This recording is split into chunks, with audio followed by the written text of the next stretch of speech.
on a parlé de souffrance au travail. C'est pas quelque chose, la souffrance au travail, c'est pas quelque chose qui arrive du jour au lendemain. Ça s'installe quand même progressivement. Il y a plusieurs étapes, on va dire, d'évolution, plusieurs symptômes. Comment est-ce que, enfin, selon vous, quels seraient les signes qui montrent qu'une personne ou une équipe va mal?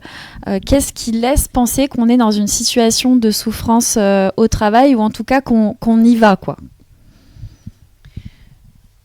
Alors c'est toujours assez compliqué parce que c'est très dépendant des situations, etc. Mais il faut se dire qu'il va y avoir des signaux forts et il va y avoir des signaux faibles. Typiquement, dans les signaux forts, ce qui va pouvoir se passer, c'est par exemple les conflits dans les collectifs de travail.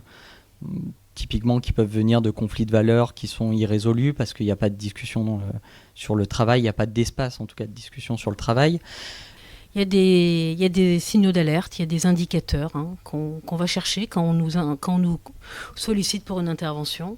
C'est quoi ? C'est les données RH. Voilà, tu en as parlé.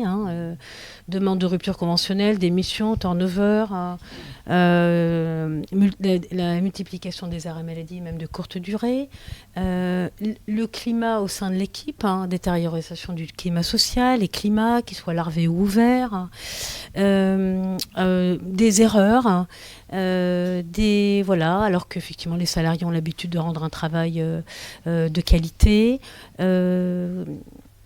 Les plaintes, accidents de travail, ça c'est important.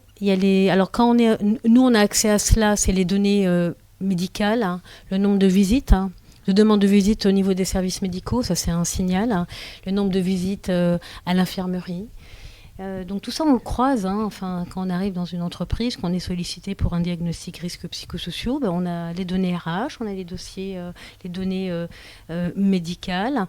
Tout ça laisse supposer qu'il y a une situation, je parlerai de risques psychosociaux.